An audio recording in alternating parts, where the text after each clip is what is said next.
IPL 2024 ரெண்டாவது ஒரு எக்ஸைட்டடான மேட்ச்னு இதை கண்டிப்பாக சொல்லாங்க. முதல் மேட்ச் எதுனா அதான் பட்லர் தனியால் நின்று ராஜஸ்தானை ஜெயிக்க வச்சார் இல்லையா. அதற்கு பிறகு இங்கே அசுதோஷ் நீங்கள் யோசிச்சு பார்த்தீங்கன்னா 4 விக்கெட் விழுதுங்க. ஆரம்பத்திலேயே 4 விக்கெட் யாருன்னு பாருங்கள். ரெய்லி ரூசோ, அதுக்கப்புறம் சாம் கரனு, லிவிங்ஸ்டனு, இது மாதிரி எல்லாமே பிக் ஹேண்ட்ஸ் தான். பப் சிம்ரன்.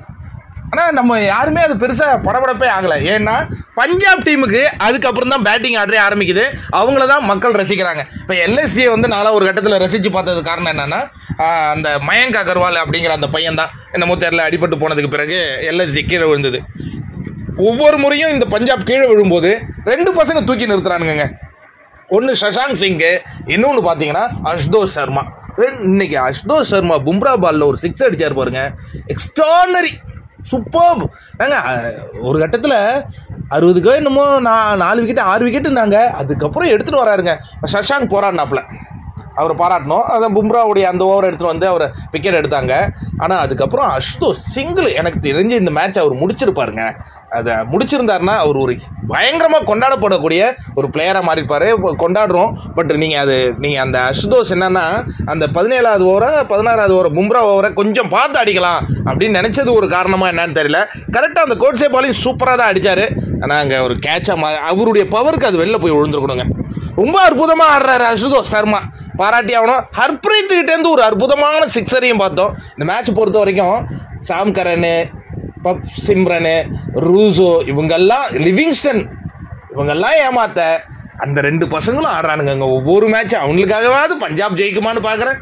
ஒன்றும் நடக்கலை. இங்கே வழக்கம் போல் பும்ரா வந்து 4 ஓவருக்கு 21 ரன் கொடுத்து 3 விக்கெட் எடுத்தார். கடைசி ஓவரில் அந்த ரபாடாவுக்கு 6 ஹிட்டிங் எபிலிட்டி இருக்கும் பொழுது எதற்காக அந்த 2வது ரன்னு அவசரப்பட்டு ஓடினார். கொஞ்சம் பொறுத்திருந்தாலே, ஏன்னா மத்துவாளுக்கு கையே வரல, கையே இழுத்துக்குச்சு. அந்த பையன் நோபாலே போட்டிருப்பான், ஈஸியாக வின் பண்ணியிருக்கலாம் பஞ்சாப்பு. எனிவே அது மும்பைக்கு வெற்றி போகணும்னு இருந்திருக்கா என்னன்னு தெரியல. மும்பை இந்த போட்டியில் ஜெயிச்சதன் மூலமாக 6 புள்ளி அவங்க பெறுறாங்கங்க.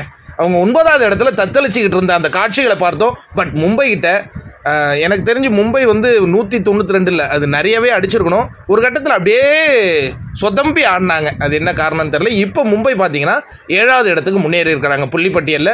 பஞ்சாப் 9வது இடத்துக்கு இறங்கியிருக்குங்க. இன்றைக்கி ஜெயிச்சிருந்தா அது மேலே போயிருக்கும். பஞ்சாப், RCB, குஜராத் டைட்டன்ஸ் கடைசி 3 இடங்களில் தத்தளித்து கொண்டிருக்கும் அந்த காட்சிகளுடன் நாளைக்கு மேட்ச் லக்னோ சூப்பர் ஜெயின்ஸு CSK தான் வெற்றி பெறும். லக்னோவில் வந்து அந்த பையன் மயங்க் அகர்வால் வர வரையும், மயங்க் யாதவ் வர வரையும் அந்த டீம் வந்து சரி வராது. பேட்டிங்கே இல்லை அதில்.